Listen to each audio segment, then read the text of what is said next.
Кішкентай Қошақан мамасын қимай қоштасып, жайлауға шығарып салады. Жайлауда оны қасқыр жеп өлтіріп тастайды.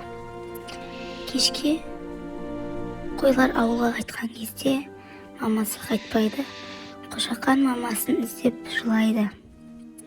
Соны көрген бір ауылдағы қыз Қошақанды аяп оны басынан сипайды.